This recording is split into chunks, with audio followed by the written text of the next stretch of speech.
வணக்கம். உங்கள் கல்பனா ஸ்ரீகாந்த். ஆகஸ்ட் 26 நடக்க இருக்கக்கூடிய செவ்வாய் பெயர்ச்சியை பற்றி தான் மிதுன ராசி மற்றும் மிதுன லக்ன அன்பர்களுக்கு எப்படி இருக்கும் அப்படின்றத பார்க்க போகிறோம். உங்களுக்காக தான் இந்த செவ்வாய் பெயர்ச்சியே. அடேங்கப்பா, நிறைய நிறைய நிறைய நிறைய விஷயங்கள் நீங்கள் எச்சரிக்கையாக இருக்கணும். சரி, பயந்துட வேண்டாம். ஏன்னா எப்பயுமே ஜோதிடம்ன்றது இந்த எச்சரிக்கையை கொடுத்து அதை தெளிவுபடுத்தி அந்த மெச்சூரிட்டியை கொடுத்து நெக்ஸ்ட் லெவலுக்கு எடுத்துகிட்டு போகுன்றதுல எந்த டவுட்டும் இல்லை. அதே மாதிரி ஜோதிடம் இப்படித்தான் நடக்க போகுது அப்படின்னு சொல்கிறதுக்காக சொல்லப்படவே இல்லை. இப்படி நடக்கும், அதனால ஜாக்கிரதையாக இரு அப்படின்றது தான் சொல்லுவாங்க. So it's called a speed breaker, it is called a walking stick. So நீங்கள் கண்டிப்பாக மிதுன ராசி மிதுன லக்ன அன்பர்கள் இந்த செவ்வாய் பெயர்ச்சியில எச்சரிக்கை அப்படின்றது மைண்ட்ல நீங்க ஞாபகம் வச்சுக்கணும். அது எதுல எப்படி வெளியில வரலாம், வெளியில வர முடியும்ன்றதும் ஞாபகம் வச்சுக்கோங்க. ஓகே சரி, நம்ம இன் டீட்டெயிலா பார்க்கறதுக்கு முன்னாடி ஃபர்ஸ்ட் டைம் தான் நீங்க பாக்குறீங்க அப்படின்னா நீங்க சப்ஸ்கிரைப் பண்ணிக்கோங்க, பெல் பட்டனை பிரஸ் பண்ணிக்கோங்க, ஆல் ஆப்ஷனை சூஸ் பண்ணிக்கோங்க. சரி, இனி விலாவரியா போலாம். பொதுவாகவே புதன் திசையில செவ்வாய் புத்தி, அடேங்கப்பா, செவ்வாய் திசையில புதன் புத்தி அடிச்சு நொறுக்கிடும்பா அப்படின்லாம் சொல்றோம் இல்லையா? அப்படி இருக்கும்போது இது 45 நாட்கள் உங்க மேலேயே செவ்வாய் டிராவல் பண்ண போறார். அந்த செவ்வாய் தனிச்சு வேற டிராவல் பண்றார். அப்போ அவருக்கு முழு பலமும் இருக்கும். ஸோ நீங்க அந்த இடத்துல எல்லா விஷயத்துமே நிறைய நிறைய விழிப்புணர்ச்சி வேணும். அலர்ட் அலர்ட் அலர்ட் அப்படின்றது மட்டும் மைண்ட்ல நீங்க ஞாபகம் வச்சுட்டீங்களா, ஜெயிச்சிடலாம். அது எதுல அலர்ட்டா இருக்கணும் அப்படின்னா, ஃபர்ஸ்ட் பாயிண்ட் உங்களுடைய ஆரோக்கியத்துல. ஆரோக்கியம் அப்படின்றது இப்போ ஒன்றும் இல்லைப்பா, நான் நல்லா தான்ப்பா இருக்கேன், எனக்கு என்னப்பா வயசாச்சு அப்படின்ற ஒரு அசால்ட் எல்லாம் இருக்கக்கூடாது. உங்களுடைய சுய ஜாதகத்துல ரோகஸ்தானத்துல என்னென்ன பிரச்சனைகள் வரும் அப்படின்றது இருக்கோ அதெல்லாம் வித்திடக்கூடிய வகையில் இருக்கு. அப்ப அந்த இடத்துல ரொம்ப கேர்ஃபுல்லா இருக்கணும் இல்லையா? ஃபார் எக்ஸாம்பிள், ஜீரண மண்டலம் உங்க ஜாதகத்துல தாக்குன்னு இருக்குன்னு வச்சுக்கோங்களேன். இப்போ நீங்க சின்னதா ஒரு விஷயம் சாப்பிட்டாலே ஃபுட் பாய்சன் ஆயிடும்.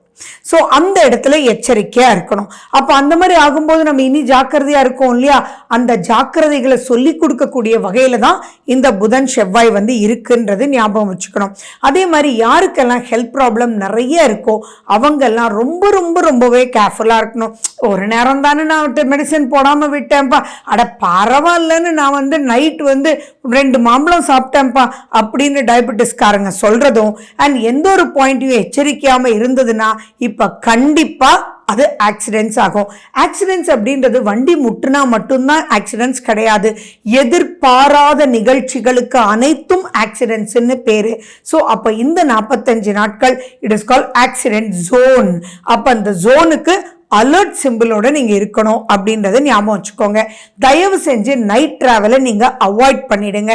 அண்ட் எந்த ஒரு விஷயமாக இருந்தாலும் தனிச்சு போகாதீங்க, தனிச்சு டிராவல் பண்ணாதீங்க, தனிச்சு முடிவு எடுக்காதீங்க. எதா இருந்தாலும் டிஸ்கஸ் பண்ணி டிசைட் பண்ணி தென் உங்களுடைய ஒப்பீனியனை சொல்லுங்க. இப்போ எப்படி இருக்கும்னா, அது ஏதோ ஒரு விதத்தில் ஒரு தப்பு நடந்துடும். ஃபார் எக்ஸாம்பிள் சொல்லணும்னா, நீங்கள் நிறைய ப்ரோக்ராம் எழுதியிருப்பீங்க. ஒரு எக்ஸாம்பிளுக்கு சொல்கிறேன், அவ்வளோ ப்ரோக்ராமும் பிரமாதமாக போயிட்டுருக்கும். பட் இப்போ இந்த 45 நாளில் நீங்கள் கரெக்டாக ப்ரோக்ராமராக இருப்பீங்க.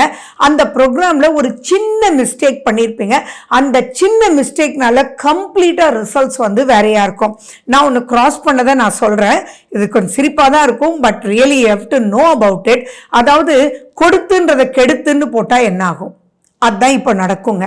அடுத்தது பார்த்தீங்கன்னா, வைஃப்ஸ் அப்படின்னு WIFE அப்போஸ்ட்ரஃபி எஸ்ஸுக்கு அப்போஸ்ட்ரஃபியை மட்டும் விட்டுட்டா என்ன ஆகும், அதுதானே நடக்கும். அந்த மாதிரி எதிர்பாராத சின்ன பிரச்சனை பெரிய பிரதிபலிப்பு. அப்போ அவங்க ஓகே, உங்க மேல இருக்கக்கூடிய கான்ஃபிடன்ஸ்ல என்ன பண்ணிடுவாங்கன்னா கான்ஃபரன்ஸ்க்கே கூப்பிட்டுருவாங்க. ஸோ எல்லா போர்டு மீட்டிங்ல வச்சு உங்களுக்கு ப்ரெசென்ட் பண்ணும்போது அது ஒன்று நினைச்சா அது வேற மாதிரி ப்ரெசென்ட் ஆச்சுன்னா எப்படி இருக்கும்? அந்த இடத்துல ரொம்ப ஷேமா இருக்கும் இல்லைங்களா, ஒரு கில்ட்டி ஃபீல் இருக்கும் இல்லையா? நீங்க இத்தனை நாள் பண்ண நல்ல விஷயத்த உங்களுடைய MD மறந்துடுவார், வேற வழி இல்லை, உங்களாலேயே அதை ஜீர்ணிச்சுக்க முடியாதே அப்படின்ற மாதிரி தான் இந்த புதன் மேல மிதுனத்துல மிதுன மிதுன ராசி அன்பர்களுக்கு, மிதுன லக்ன அன்பர்களும் இந்த 45 நாள் அலர்ட்னு இருக்கும். அது ஏன் அப்படி நடக்குது அப்படின்னு நம்ம யோசிச்சோம்னா, ஒரு வேகத்தை கொடுக்கும், ஒரு வெறுப்பை கொடுக்கும், ஒரு மன அமைதியின்மையை கொடுக்கும். எப்பயுமே ஒரு மன அமைதியின்மையின் போது நம்ம எதுவுமே பண்ணக்கூடாது இல்லையா?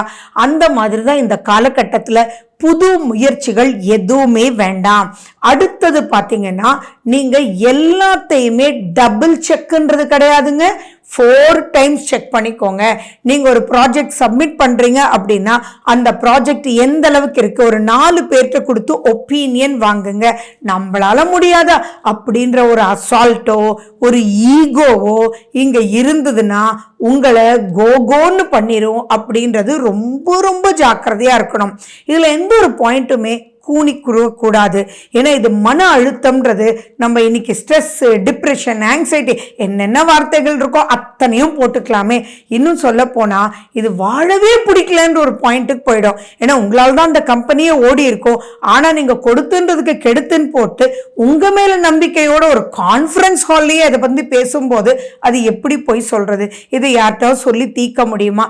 உங்களுடைய ரொம்ப வெல்விஷர்ட்டே போய் நான் இப்படி பண்ணிட்டேன்னு சொன்னா அவங்க என்ன சொல்லுவாங்க, என்னடா நீ முட்டாளா அப்படின்னு கேட்பாங்க.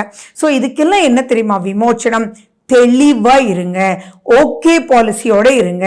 அண்ட் எந்த ஒரு மன அழுத்தம் இப்ப வந்தாலும் அந்த மன அழுத்தத்துல ராங் டிசிஷன்றது இல்லாம உங்களுடைய தாய் மடியில நீங்க போய் படுத்துக்கோங்க. ஜஸ்ட் லைக் தட் உங்களுடைய ஃபீலிங்ஸை கண்ணீர் விட்டு அழுங்க. ஷோல்டர் மேல படுத்துக்கோங்க. இன்னும் சொல்லணும்னா அந்த வெறுப்பான நாட்கள்ல நடக்கக்கூடிய நிகழ்ச்சிகளை ஒரு பேப்பர்ல எழுதுங்க. இப்படியெல்லாம் நடந்துச்சு, எப்படி நடந்துச்சுன்னு தெரியல அப்படின்ற விஷயங்களெல்லாம் எழுதி துண்டு துண்டாக்கி நீங்க அப்படியே ஒரு டஸ்ட்பின்ல போட்டுருங்க, இல்லை எரிச்சு விட்டுருங்க. அந்த அளவுக்கு இப்போ மனசு பாரமா இருக்கும்.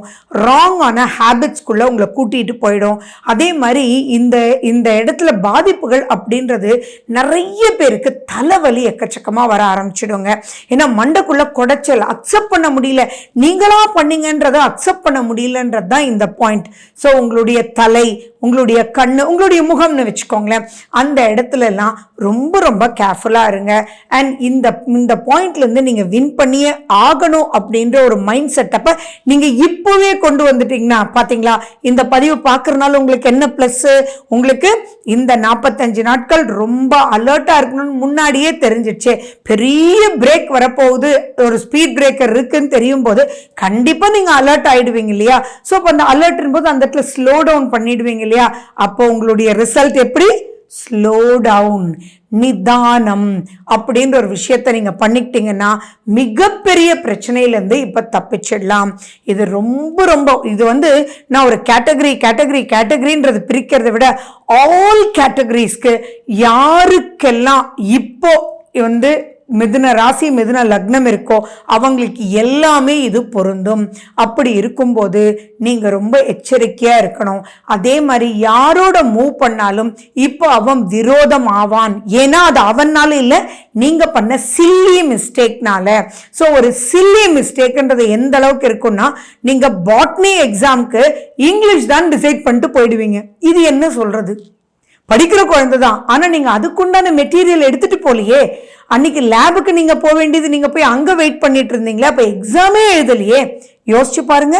அப்ப இது யாருடைய மிஸ்டேக்? அப்ப எங்க போச்சு மூளைன்னு தான் எல்லாருமே கேட்பாங்க. ஸோ அந்த மூளை எங்க போச்சுன்றதுக்கு, அந்த மூளை உங்ககிட்ட தான் இருக்கு அப்படின்றத நீங்க ப்ரூவ் பண்றதுக்கு என்ன வழி தெரியுமா? நீங்க மகாவிஷ்ணுனுடைய விஷ்ணு சகசர நாமம் நித்தியமும் கேளுங்க. அண்ட் ஹனுமன் சாலேசா தைரியத்தை கொடுக்கும். அக்செப்ட் பண்ணுங்க. நீங்க என்ன சொல்லணும்னா, உங்களை தாழ்த்திக்கணும். அதாவது தாழ்த்திக்கணும் அப்படின்னா தாழ்வு மனோப்பான்மை இல்லை. ஆமாம் தப்பு பண்ணிட்டேன், சே இது நான் இனிமே பண்ணவே கூடாதுப்பா வாழ்க்கையில அப்படின்ற ஒரு மனோநிலையை நீங்க கொண்டு வரணும். பச்சை கலர்ல இருக்கக்கூடிய காய்கறிகள் அதிகமா நீங்க சாப்பிடணும். பீட்ரூட் ஜூஸ் நீங்க சாப்பிடணும். அண்ட் நெல்லிக்காய் ஜூஸ் நீங்க சாப்பிடணும். இதெல்லாம் உங்களை ஒரு காம் டவுன் ஒரு பொசிஷனுக்கு உங்களை வச்சுக்கும். அதே மாதிரி தீபதவம் அப்படின்ற ஒரு சின்ன விஷயம் பெரிய லெவல் வளர்ச்சியை கொடுக்கும். அது சோ சிம்பிள். நீங்க தீபதவம்னு நெட்ல டைப் பண்ணாலே அது வந்துடும். அதை நீங்க ஃபாலோ பண்ணும்போது எனர்ஜி எங்க இருந்து தான் வரும்னு தெரியாது. அந்த எனர்ஜி பன்மடங்கு உங்களை நெக்ஸ்ட் லெவலுக்கு மூவ் பண்ண வச்சிடும். ஸோ இந்த இடத்துல அலர்ட், இது ஒரு அலர்ட் 2 அலர்ட் இல்லை, நான் சொல்லிட்டு போனால் அப்படியே பயப்படுற மாதிரி இருக்கும். ஸோ இங்கே அலர்ட்ன்ற ஒரு வார்த்தையை மட்டும் வச்சுட்டு மூவ்மெண்ட்டை ஸ்லோ டவுன் பண்ணி கிராஸ் செக் பண்ணி ப்ரொசீட் பண்ணிட்டீங்கன்னா திங்ஸ் வில் பி ரியலி எக்ஸலண்ட்டுங்க. ஓகே, ஸோ இந்த பாயிண்ட்ல நீங்க என்னென்ன கிராஸ் பண்ணீங்க, எப்படியெல்லாம் சமாளிச்சு வந்தீங்க அப்படின்றத எங்களுக்கு கமெண்ட் பண்ணுங்க. அது எங்களுக்கு ரொம்ப சந்தோஷத்தை கொடுக்கும். மேலும் நிறைய வீடியோஸ் போடுறதுக்கு எங்களுக்கு அது ஒரு பெரிய உற்சாகத்தை கொடுக்கும். ஓகே, நன்றி.